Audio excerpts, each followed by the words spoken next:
Good day, everyone, and welcome to this web seminar, Caregiving and Workplace Equity, Conversations on the Looming Crisis. I'm Lynn Gresham with EBN. The number of employees who are caregivers is rising rapidly, and this is only going to increase in size and importance. What will be the impact on the workplace? How can employers best support caregivers, and what benefits will have the greatest positive impact for both workers and the organization? With us today to discuss those critical questions are three distinguished panelists. The conversation will be led by Family First Senior Vice President Alaina Melena. I'll return after the discussion for our question and answer period. Panelists, thanks so much for being with us. Alaina, I'll now turn the floor over to you. Great, thank you, Lynn, and thank you all for joining. We are really excited by the enormous interest in this webinar and the topic of caregivers and workplace equity. It's an important topic to us and really important to raising awareness to the many people who are caregivers, and we're so grateful that you're here today. We will plan to talk about the impossible challenge that caregivers face as they are managing work responsibilities and caring for loved ones. And we're hoping that you'll walk away with three things. One, a better awareness regarding caregivers in the workplace. Two, some insights on the importance of caregiver support in DEI strategy, and particularly the role in gender wealth equity. And then last, some actionable steps that you can take to support working caregivers. If you missed it on the video, throughout the discussion, we'll have a couple of polling questions for you, the audience. When you see the poll appear, you can select a response by clicking it right on your screen, and then the results will be totaled and shared with the audience. And then also feel free to submit your own questions during the discussion, and then Lynn will help us moderate the Q&A at the end of the session, or one of the speakers will follow up with you after the session. So let's dive in. As Lynn mentioned, I'm Alaina Melena. I lead innovation and strategy at Family First, and we're a solution that's focused on uncovering and solving the impossible for caregivers around the world. Prior to joining Family First, I spent 20 years in the employer health and benefits consulting area, most recently leading North America DEI at WTW. And then joining me, I'm proud to introduce you to two incredible people who I admire and respect very much, Adrienne Schneider and Manjeet Bassi. Adrienne, would you be willing to start us off by sharing your career and caregiver journey? Sure, I would love to, and thanks for having me. So I'm the former head of benefits for American Airlines, but currently I am the CEO and a consultant for my company, the Camille Group, where we help digital health startups, hospital systems, and employers with all things related to employee benefit strategies. So I am a self-professed employee benefits geek. I have over 21 years in employee benefits with American Airlines and really enjoyed the work tremendously.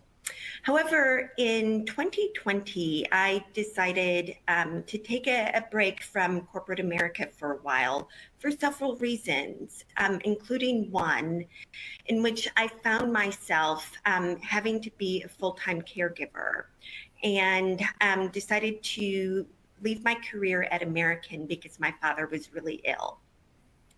And he was eventually diagnosed with ALS. And I found myself in a position where I was really providing 24/7 care practically to him and managing all of his medical care, and really was his advocate very much from a healthcare perspective. I had become a nurse, a respiratory therapist, had assumed all of these different hats that caregivers, depending on the situation, may come in contact with. And, found myself super grateful that I had the opportunity to step away from corporate America to be able to take on the role as a caregiver. But I'm very passionate about the work that Family First as an organization does today, because supporting working caregivers is a super critical role within the employee benefits spectrum, and really proud of the work that Family First does. And I've worked with them for several years as a board member and an advisor. Really happy to be here today, and I look forward to the discussion. Thank you. Thanks, Adrienne, and thanks for sharing your story.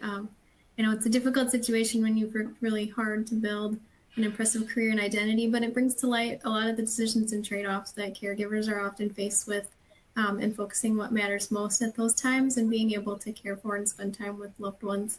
So thanks for sharing. And Manjeet, I know you have an interesting perspective born out of what you experienced during the pandemic. Will you share your background and story with us?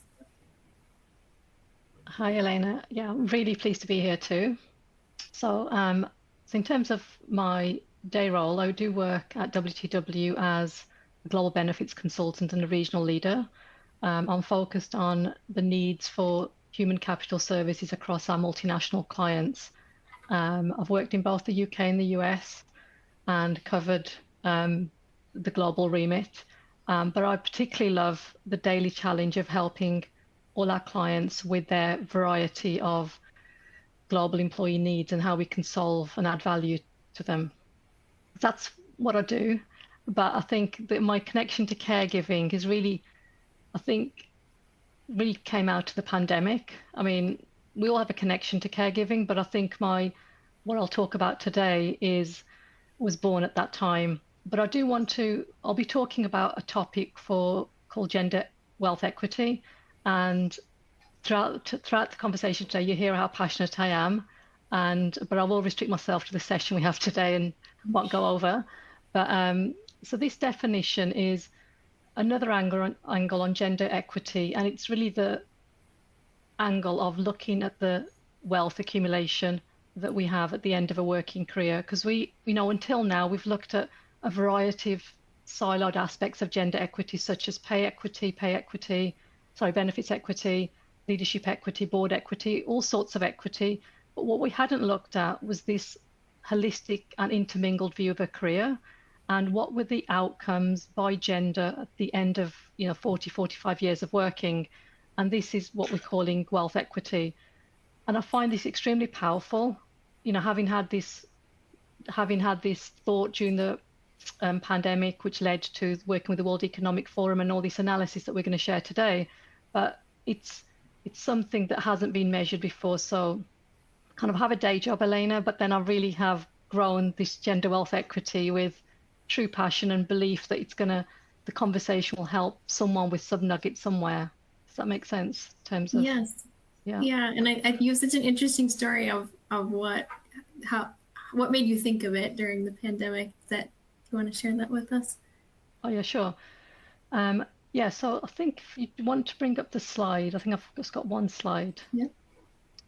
So I think the first thing I'd like to say is that the definition of gender wealth equity is where men and women who starting their careers in similar roles and similar pay will have accumulated similar wealth at the end of a career. And then gender wealth inequity is when we do not have similar accumulated wealth. So I just want to put that definition out there, because what really happened during the pandemic was the growth of this picture. And this is my favorite picture of everything to do with gender wealth equity, because I think it's the heart of the concept. During the pandemic, or prior to the pandemic, I think we saw employees, some aspect of their career progression we observed from as an employer. We knew about some maternity leave. We might occasionally hear about some health issues, but a lot of the self was hidden from, what an employer could see. And the first thing that I think I observed was that we could now see all of that. It was all apparent. So that was key. But what really happened during the pandemic, Alaina, was that I was living in a country where everything was shut down. I was quite isolated from family and friends, having recently moved. And I found myself just taking a lot of walks. And like many people, well, not like everyone, but I particularly have a wandering mind. And this pandemic gave me a lot of time to think. I mean, every single day I had to step out, wander around, just trying to think, reflect. And specifically, the big topics that would hit my mind were equity and fairness. And this is on the back of obviously George Floyd in 2020. And then this is later in the year of 2020 and 2021. And what I was seeing specifically for women is I was seeing headlines about women leaving the workforce. I could see that the pandemic was becoming particularly hard and heavy on them. I felt that they had duties to for caregiving, they had household duties, they had homeschooling duties. There's a lot to be doing alongside working remotely themselves. So that was like one angle of what I could see. But at the same time, I was observing that, we do have headlines where women are thriving in leadership positions and women are getting seats on boards, they're getting promoted, they're being developed through mentoring and many other ways. So what I think, I really can't express how much time I spent thinking about these, the two angles of gender, the news I was seeing. And then one day I actually realized I was totally confused, Alaina. I was so confused because I kept thinking, have we made gender progress for the last 50, 60 years? And how can we tell? And that led to, okay, well, what could we measure that would allow us to see where we are in terms of gender progress? And that was where the thought of looking at accumulated wealth, so looking back at this diagram and seeing, yes, there's a variety of things that happen on our career paths, for males and females, but where are we at the end? And if we could see what that current end point was, we could then go back and look at the causes and see how we could take action to make a difference in those outcomes. So that's really what led to this collaboration with the World Economic Forum. This picture ultimately in a lot of walks, but that was, what gender wealth equity is, trying to look at that similar accumulated wealth. If someone's starting in a similar role pay at the beginning of a career, where are they ending up? And yeah, I can come back to the analysis, but that's really what the pandemic did to me. Yeah. So interesting and great that you were able to put those thoughts into putting some numbers and results around what we were hearing in the news. Are you able to share what some of the key findings were? Yeah, sure. So I think I just mentioned that we went on to have this collaboration with the World Economic Forum and publishing their Global Gender Report last year. There's a lot of context and complexity to the calculations, and we covered 40 countries because this view at looking at what are the outcomes at the end of a working career it's global, it's not US or UK centric. But all the calculations led to developing a ratio that would compare the female accumulated wealth over the male accumulated wealth. A very simple calculation in terms of the end point, but that was really what we were looking at. But I think one of the most important findings was, I'll just give this to an example actually, Alaina. Let's say I'm comparing myself to a male employee. I'm going to call him John. I don't know if John's on the call here today. And there's a female employee, myself. We're both going to start our careers with a similar role, a similar salary at the same company. And then many decades later, we're going to get to the end of our careers. And John, as a male employee, having gone through this life cycle of, the career path, will have accumulated a career wealth of $100. And myself, as a female global employee, on average will have accumulated $74. So that's 3/4. It's very similar results to what we find in the US compared to the global results. But the good news is, as a female, I'm going to live longer. But the downside of that is I'm going to have less money to start off with in the first place, but then even less per year. So I think that's what I think makes this study most interesting for me, that we can actually now show that going through that career path through many hundreds of scenarios of what can happen across a lifetime of working, where we end up. That was important. But the other time, the types of roles that we looked at, we were also looking at roles that were, more junior to more professional to more senior.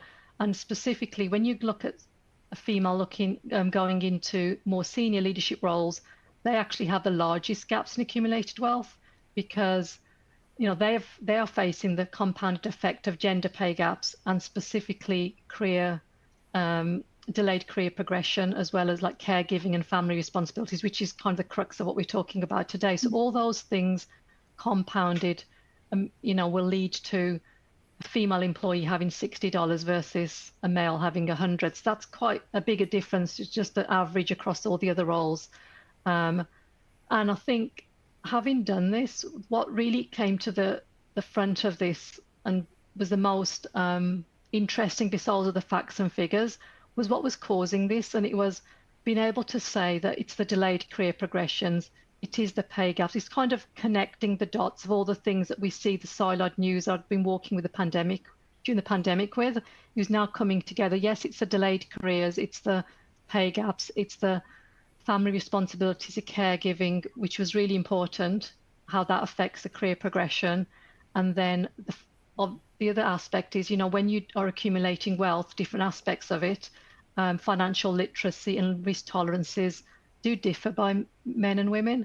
And then that alongside everything else has a contributing effect to what is accumulated at the end of a career. So yeah, I was totally fascinated, still am, will always be, Helena.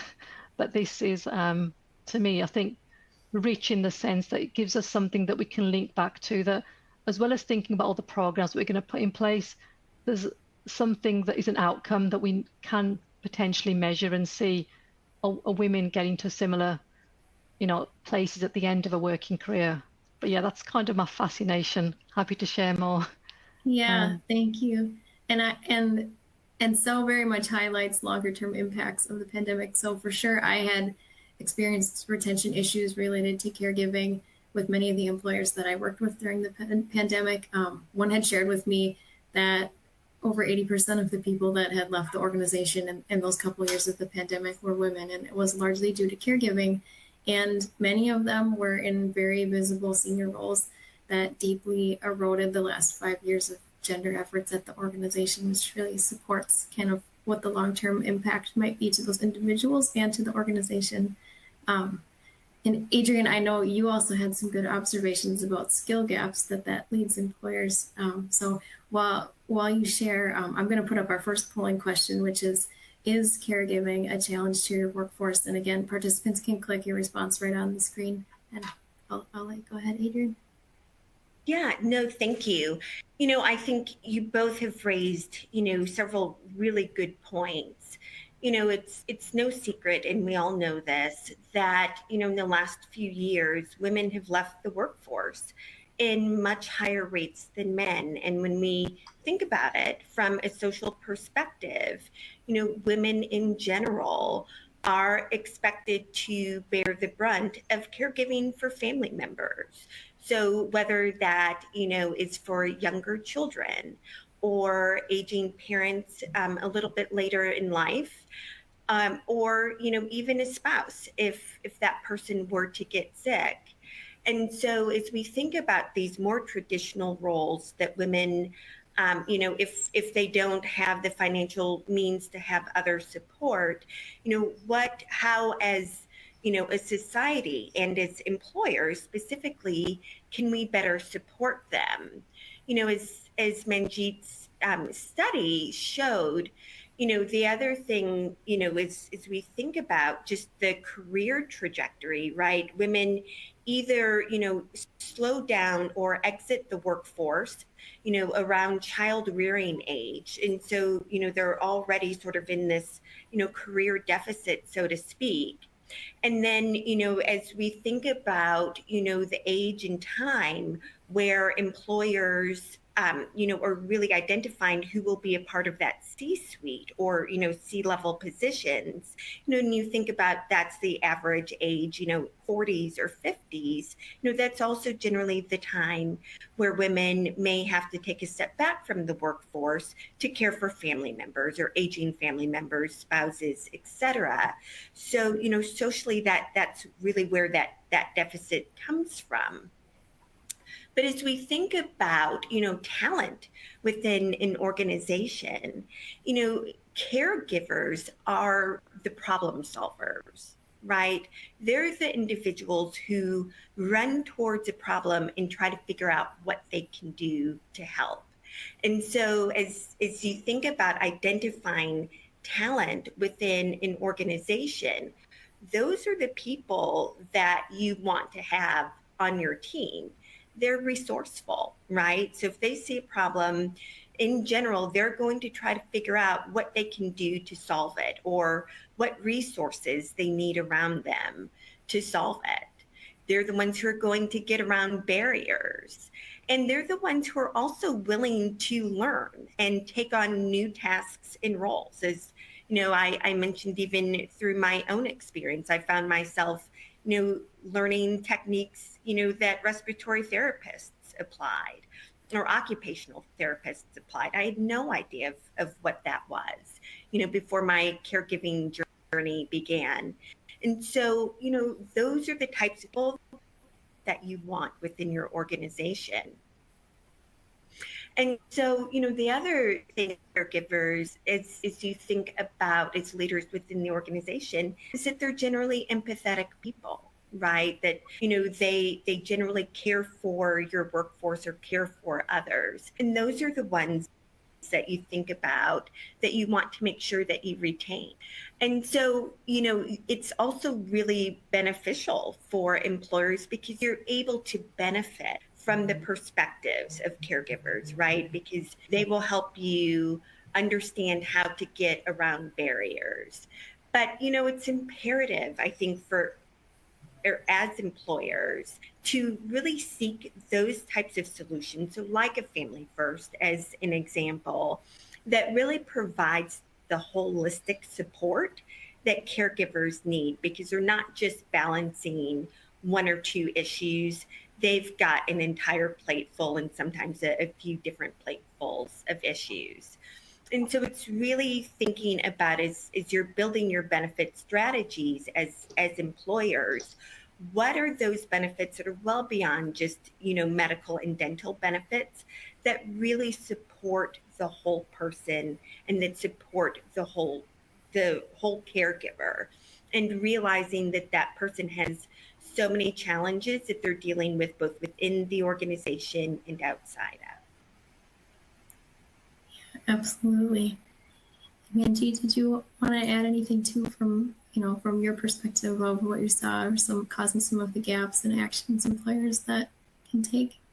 Yeah, no, I had one thought to add to what Adrienne just said, because when you think about the talent and all the skills that caregivers have, whether it's the childcare or any other period during this, not during the career lifetime, I remember this very senior facilitator at a session I did, and she'd been promoted, I think, 40 years ago during her maternity leave. And I was just so fascinated by this because, today I remember somebody asking me, do you think while I'm on maternity leave, I could be promoted? I'm like, yes, you surely can. Like, put it on the table. This can happen because your skills, when you started your career through your 20s into your 30s, you have your skills 4 months early, you have the same skills 4 months later. I feel that somehow, like, I was just so inspired by that colleague, and I feel that's the kind of things that we should put on the table, because those delayed careers are affecting these outcomes, I think, Alaina.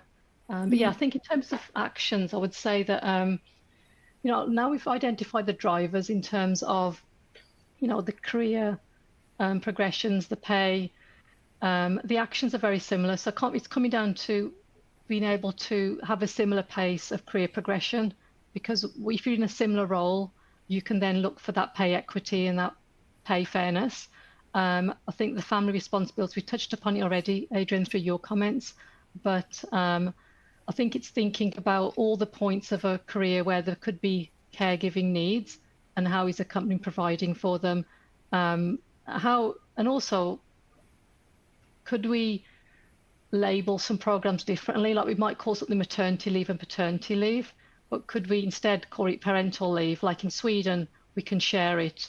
Other countries we can as well. Like, it's almost sometimes the labeling can get us stuck a little bit as well. So that might release, some of the burden from, one person to another. And then, yeah, I think I won't touch on financial literacy, but I think that's key as well as another action. I think being able to all these caregiving, all these outcomes, I think do rely on a good wealth or a good income. So I think it is linked, but it's kind of almost feels secondary, but it's important because we shouldn't lose a link to needing money for any of the services, either as the employer needs to provide or the employee needs to be able to afford certain things which maybe the employer can't fulfill because they're too individual to that person. So I think having that literacy and being able to build wealth is kind of crucial, but underlies this, Alaina. Yeah, absolutely. Like all steps, big and small, towards equity are important. And I see we have our responses to the first poll question. Is caregiving a challenge to your workforce? Very interesting to see. Yes. Adrian, do you want to comment on your reaction to the results? And while you're doing that, I'll pull up our next poll question, which is how are you identifying caregivers in your organization? Yeah, no, absolutely. I'm really, thrilled or interested to see that, more than half of the folks that we have who've joined us, do see that caregiving is a challenge within their populations. And, I definitely, believe that that is so true. I think, depending on what article you look at least 1 in 5 Americans are caregivers or have been at one time. And as I think about my former role as the head of benefits, really well aware that as you go to talk with senior leadership or the C-level about new benefits programs and those that you want to implement, you've got to go with a business case, hands down. And I think traditionally, as benefits leaders, I know I was very interested in looking at our medical carrier reports, for data, looking, in our data warehouse and that sort of thing, as I was identifying the challenges that I was trying to solve for. I think the fact of the matter is that you're not going to find, you're not going to find the number of caregivers that you have in your population in a data warehouse, right? That it's not just going to pop up in front of you. And so, it really requires, I think, a different level of digging into the organization. One of the things that I would consider is, surveying the population or subsegment of the population to identify, whether caregiving is really an issue within the organization. I think 9 times out of 10, especially if you have a workforce where the median or average age is around 30s to 40s, you're obviously going to find it. And so, definitely considering surveying the population to identify them. But then also, you have to know what's right within your organization. So certainly don't want to be too prescriptive. But one of the other things I would consider is if maybe you don't survey the entire population, consider a subset, right? Consider surveying maybe those who are considered high potentials or top talent within your organization. Obviously, that requires partnering with other departments, whether that's, other parts of HR or other parts of the organization. Surveying not only high potentials, who are the key leaders or the key managers who really have a pulse on the organization, maybe those who are identified as flight risks, to identify, what are the programs that are important to them? What are their needs? What are they struggling with outside of their day-to-day?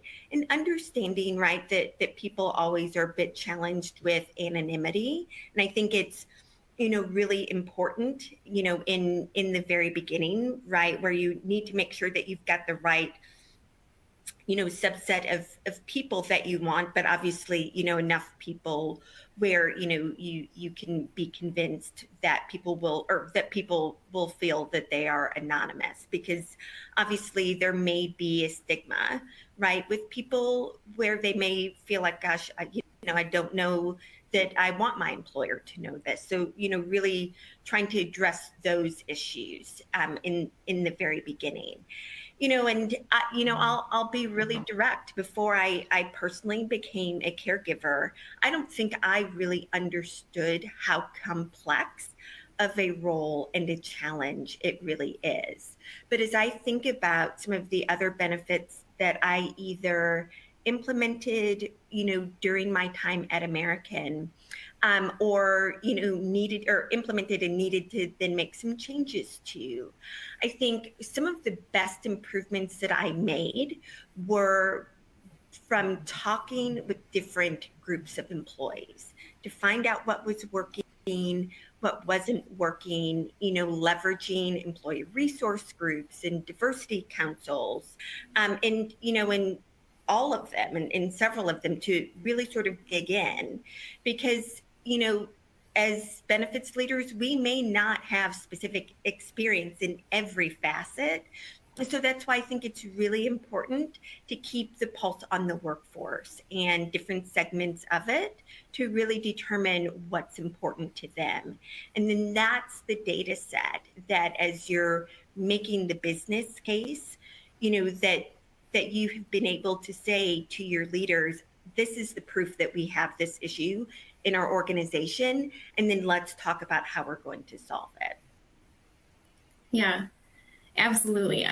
Talking to employees and understanding their challenges is so important to the success of programs and driving strategy about what to put in place. I would say time over time, I saw employee initiatives or benefit programs just not meeting the mark because our communities or work policies or other personal barriers existed. And as I learned more about the caregiving space, I identified with it, and I continued to see it more and more in the challenges that I heard employees and colleagues and friends and family faced every day. Just very, very complicated, difficult, time-consuming, and emotionally challenging situations. And I realized that caregiving is probably the most significant and under-recognized barrier that probably exists. Because like you said, it's so hard to see in the data, but it impacts so many people. You really have to have an ongoing strategy for getting feedback from employees on their challenges, making sure that they're aware of the benefits that are available to them, and understanding what they value so that you as the employer can identify any gaps or opportunities to better support employees. Did you want to build on that, Adrienne? It reminds me, this conversation, of, a situation. I remember several years ago, as a leader, we were having, as directors and above, we were having performance calibration discussions. I'm sure many of us have been a part of those. And I think about one woman in particular who was a manager within the organization. And for, at least 2 years prior to that discussion, she was a top performer in the organization or within, the department, and was really well known. And her husband had been diagnosed with a really rare form of cancer. And as we were having the performance calibration discussion, amongst ourselves, several leaders, because her role was, that where she touched several different people, were, discussing her performance. And, it had mentioned that her husband was ill, and, just sort of felt like, I remember the term being said, they felt like her head was no longer in the game, as a result of her husband having been diagnosed. And, she really seemed like she just wasn't focused on work and hadn't been achieving, the kinds of things that she'd had in the past. And, there was a lot of discussion about, which performance category she should fall into, whether, that was the lower category, based on the situation. And, really if she would have been considered to be a talented individual, any longer. And, again, as I said that, that several years ago, and you always think about, situations in hindsight, and the truth is, I think that the conversation really, from my perspective, should have been more about what challenges is she having, now that she's in this situation. What are we doing to support her to make sure that, all of her medical claims or her husband's medical claims are being taken care of? Does he have the appropriate caregiving support, at home? Do they need any different types of assistance, from a legal perspective, when you think about wills, et cetera, and how are they doing from a mental health perspective? her and her small children. And so, I will tell you, I think that so often, unfortunately, women and people in general, but women, because they are the primarily caregivers, are expected to wear so many hats, and it really can be very daunting, for the individual to not only have to, you know, perform from a stellar perspective at work, but then also take on these new challenges. And I think as employers, we have to step back and, really say to ourselves, are we doing the right thing to provide this support to this person if she's a talented person, because we said she was for the last couple of years, but now she's hit a snag. And that's, not really the relationship I think that employers in general want to have with their employees. And I will say this as, I think about that situation, within the next year, I think after her husband became well, she actually left the company. And I didn't speak with her specifically, but I can imagine that she felt an extreme lack of support. And, when she had the opportunity, went elsewhere. So, I just, as we think about those kinds of things, there's, I think, a lot more opportunity for empathy, within all levels of organizations when it comes to caregivers. Yeah, absolutely. Because I think we're quick to jump to the labeling of not having their head in the game, not realizing all of those decisions and activities that you talked about with wills and hospital bills and other kinds of decisions that individuals now having to deal with, that their employer is probably not realizing that high performer is staying up late and working weekends to try to meet the needs of both their loved ones and their own work responsibilities. They're probably not taking care of themselves, and they're a high performer, so they're very, very acutely aware of the impact that it's having on their ability to continue to be a high performer and hold up their reputation in the career they built, and that causes a lot of stress and a lot of anxiety. Can I just add to this, Alaina? So I think it's really interesting, these comments and conversation, because I think we've hit upon, like, during a career, an event happens which leads a caregiving need. But I read a statistic recently where I think it was 79%, 80% of employees have caregiving responsibility because they're either one of these events, or elder parent, or elder, or something from like is a sandwich generation, somebody older, but equally your children. But it was combining parents into those single event situations, which I found fascinating, the 80%. And then just while you were talking, I quickly jotted down within the last week, like some new discoveries I've made of clients or people that I know. Like one person mentioned that they had a Down syndrome child about a week ago. And I was like, oh, I didn't know that. I've known somebody for 25 years. I did not know that. But this is what they're, somebody else had a bulimic child. Somebody else had a child who had mental anxiety and dropped out the first year of university.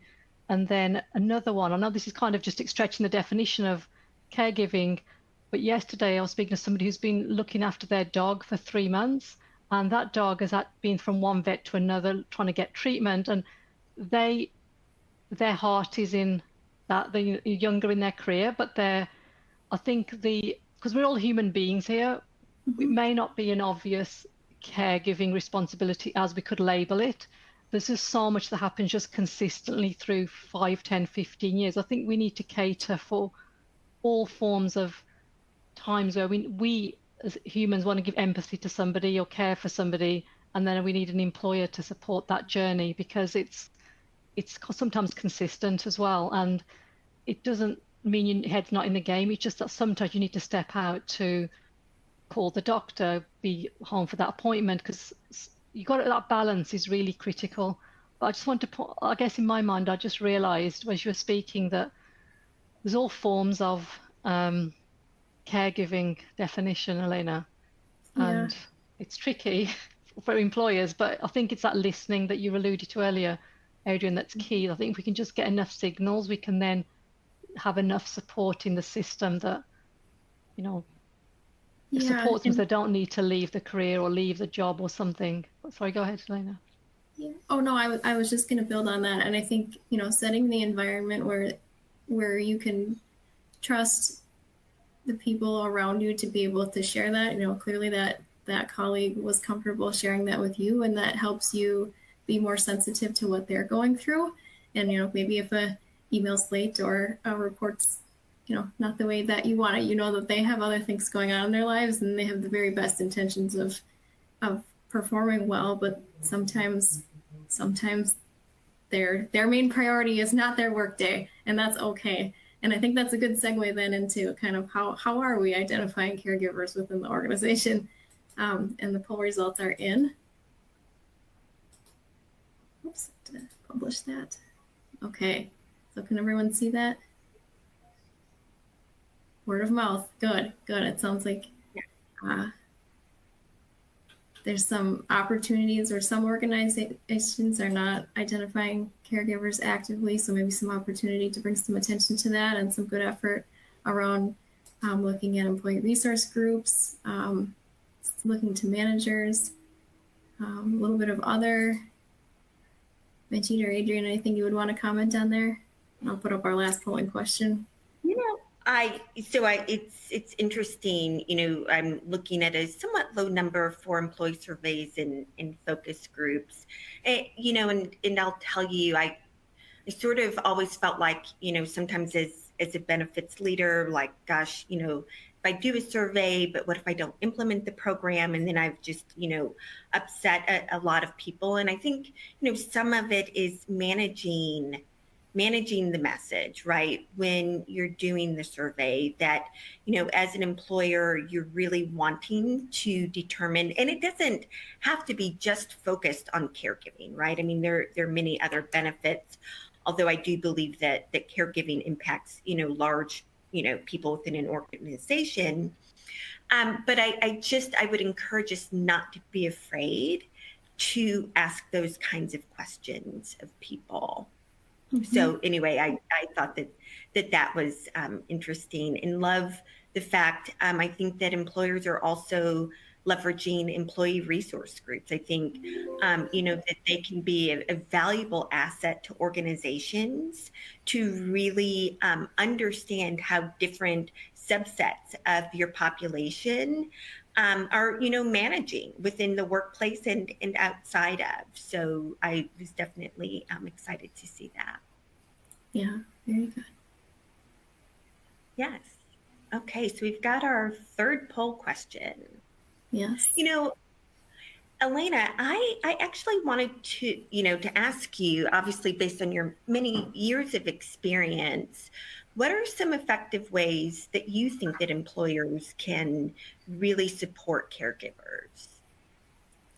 Yeah, thank you. That's a great question. And I think looking back, what I've heard most by caregiver employees needing is time, support, and understanding. And we've touched on a little bit of this throughout the conversation, but starting with time, some actions that employers can take are looking at flexible work arrangements and paid time off and caregiver leave, all that can have a significant impact on the lives of caregivers, because it allows paid time for caregivers to care for loved ones and attend to their own well-being without, insecurity around losing income.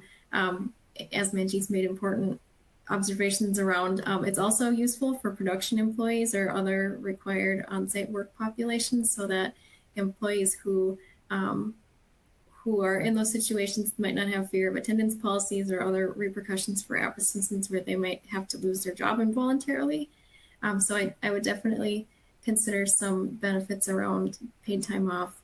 The second one around support. So there has been a big increase in the number of employers who offer caregiving focused support benefits. And these are solutions like Family First, where a caregiver gets access to a care expert who can help make a lot of the decisions, do a lot of the legwork, review care plans, provide counseling to the caregiver and the family, research, vet, and schedule care or daily living providers. They'll also research benefits and financial resources to cover services, so it helps with affordability on both the caregiver and the person needing care side. The aim is really of the caregiver benefit to use experts in technology to uncover all of the needs of a caregiver and solve for barriers where they might have access to care issues. And ultimately, from the employer side, reduces time and stress for the caregiver, prevents burnout or potentially needing to leave their job. And then last, around understanding, we just talked about, we hear from employees a lot about the influence that leaders can have on creating a safe environment to, share their challenges around caregiving, to ask for help without fear of negative career repercussions. Leaders really have the power, managers have the power to set an example by acknowledging that caregiving is a significant part of many employees' lives, and then openly sharing their own caregiving stories. And we've seen that leaders who show that understanding and flexibility in accommodating caregivers really can influence overall culture of equity at the organization. That's great. Anything that Adrian or Manjeet that you would add? There is, so one, thanks for this conversation. I think it's been great. I can remember, a few years ago talking with someone at American, and who understood that my father was ill, and he said, well, why didn't you just say something? We could have given you a little bit of time off if that's what you needed. And it was like, I didn't really respond in that moment other than to say thanks and just moved on.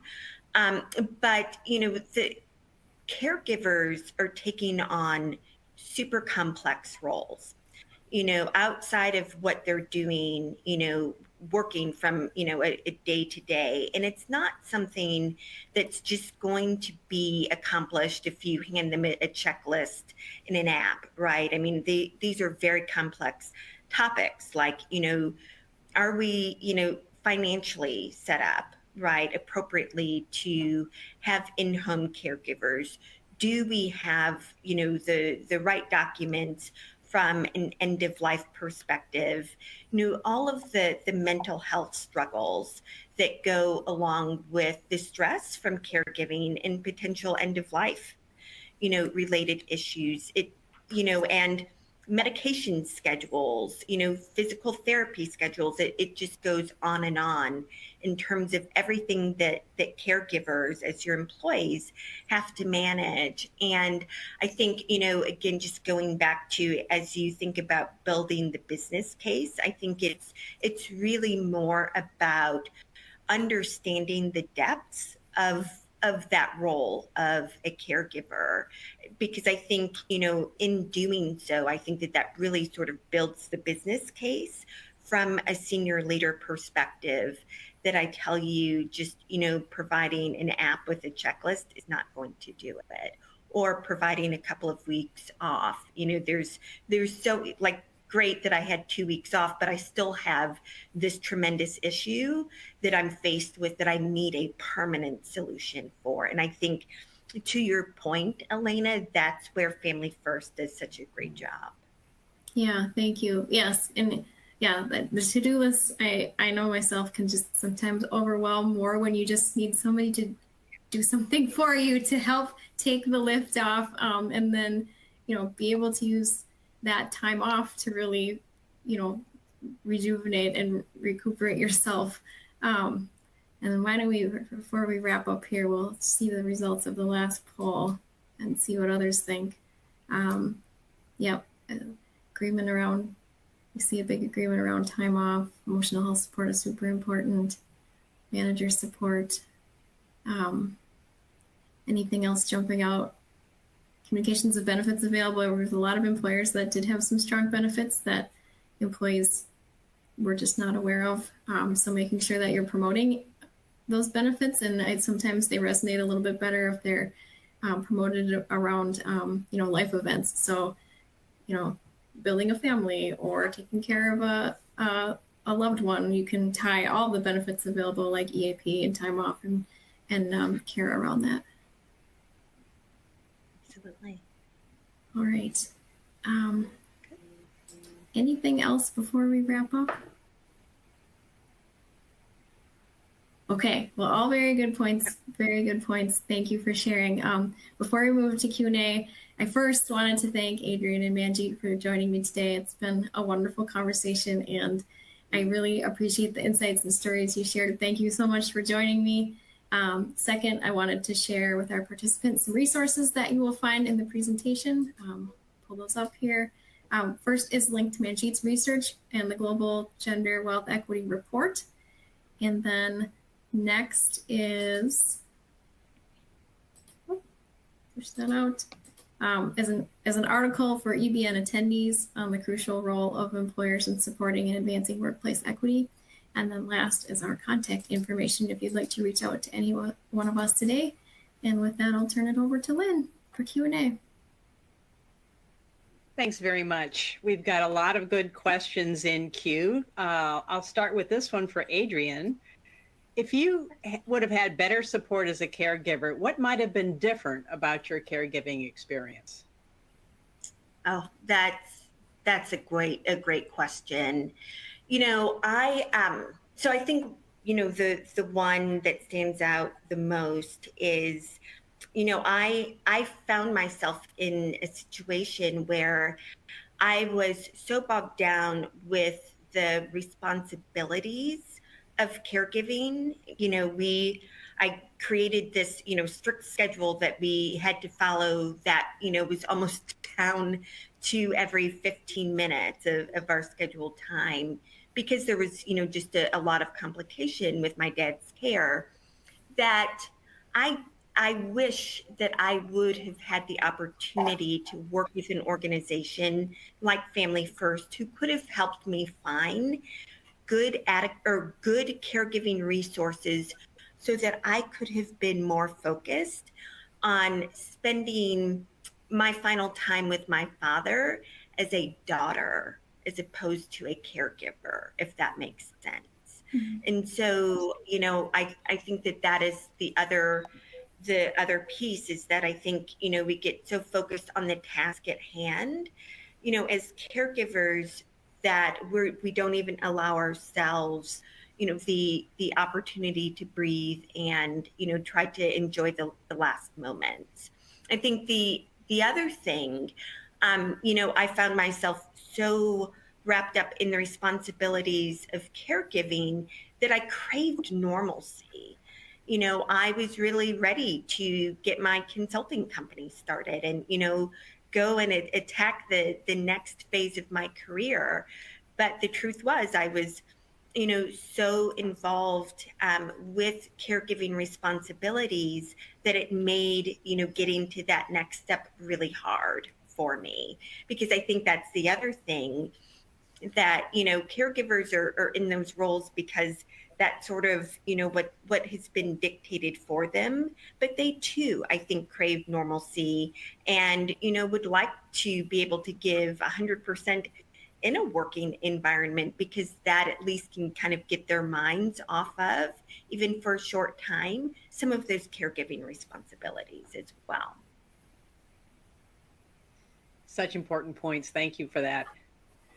Sure.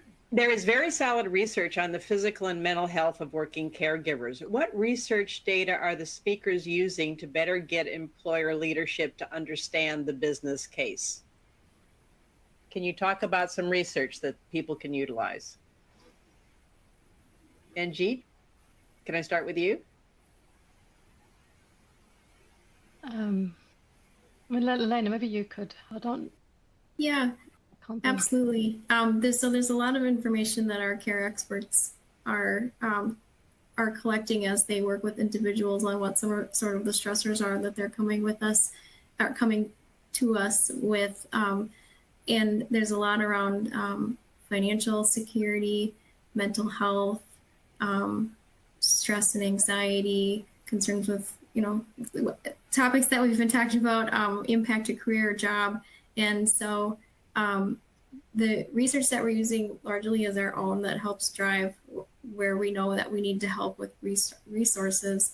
As far as where you might look in your own data to start building a business case, I would say, beyond getting employee feedback, as Adrian had brought to attention, look at the levels of mental health utilization within your data. There's probably, if you have, high number of high cost claimants, or you have high out of network mental health utilization, I think those are all clues that there's someone who you're covering on the plan who's going through something very difficult, and there is a caregiver behind that person who is experiencing stressful situations that they are trying to navigate for their loved one.